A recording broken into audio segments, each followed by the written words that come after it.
সাম্বা football যুগের পর যুগ ধরে সমর্থকদের আত্মিক শান্তি দিয়ে আসা একটা প্লেইং স্টাইল। বলা হয় ব্রাজিলিয়ান শিশুদের শিরায় উপশিরায় সাম্বা স্টাইল বহমান। অথচ এই তো বছরখানেক আগে হাঁটতে বসেছিল সেই ঐতিহ্য। ব্রাজিলের খেলা দেখে আত্মার শান্তি তো দূরে থাক, উল্টো বিরক্ত হয়ে উঠেছিল ভক্তরা। এক ঝাঁক তারকা সত্ত্বেও প্রতিনিয়ত হতাশ করেছে সেলেসাওরা। তবে সেই ব্রাজিল আবার ঘুরে দাঁড়িয়েছে। বদল যে এসেছে ব্রাজিল দলে সেটা বলে দেওয়া যায় চোখ বন্ধ করেই। কালো আঞ্চলিকটির ছোঁয়ায় পাল্টা যাচ্ছে পরিস্থিতি। সংখ্যার মেঘ কাটিয়ে 2026 বিশ্বকাপেও এখন ফেভারিট ব্রাজিল। এই তো সেদিনও ব্রাজিলের খেলায় নান্দনিকতার ছিটেফোঁটাও ছিল না। আক্রমণে গোটা দল ছিল বোথা। সেই দুঃখে থাকা ব্রাজিল কি করে রাতারাতি বদলে গেল। 2024 কোপা আমেরিকার পর টিম রিবিল্ডে কাজ করেছিল ব্রাজিল। ওদের জাতীয় দলের পাইপলাইন এখন ক্লাবের নিয়মিত পারফরমেন্স করা ফুটবলাররা। আগে যেখানে এক প্রকার কোটায় জাতীয় দলে খেলতেন ব্রাজিলিয়ান ফুটবলাররা, সেই স্ট্র্যাটেজি থেকে বেরিয়ে এসেছে তারা।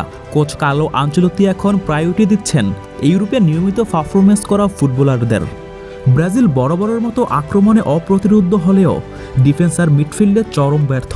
প্রতিপক্ষের অ্যাটাক মানেই ভয়ে চোখ বন্ধ হয়ে আসা, না হয় প্রার্থনাতে বসা। কিন্তু কৌশলটাই বদলে দিয়েছেন বস কার্লো আনচেলত্তি।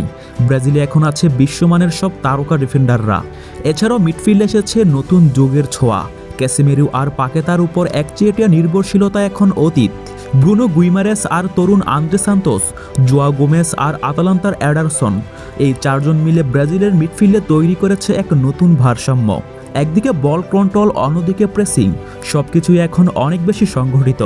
এই মিডফিল্ডই আনচেলত্তির প্ল্যানের মেরুদণ্ড। তিনি জানেন ব্রাজিলের আসল শক্তি কেবল আক্রমণে নয়, বলের দখল ধরে রাখাও। এই কারণেই দেখা যায় এখন ব্রাজিলের প্রতিটা আক্রমণ শুরু হয় মাঝমাঠ থেকেই। আর আক্রমণে এখানে আছে তরুণ রক্তের উচ্ছ্বাস আর অভিজ্ঞতার স্থিরতা। Vinicius junior, Rodrygo, Gabriel Martinelli, Estevao সবাই যেন নিজের সময়ে রোনালদিনহো বা রিভালদোর উত্তরসূরি। তাদের ড্রিবল, ফ্লেয়ার আর টেম্পো বদলে দিয়েছে পুরো খেলার রিদম। আর সামনে যখন জোয়া পেদ্রো, মাথিয়াস কোনহার মতো ফিনিশার থাকে, তখন ব্রাজিলের প্রতিটি আক্রমণই এক একটা সিনেমাটিক মুহূর্ত।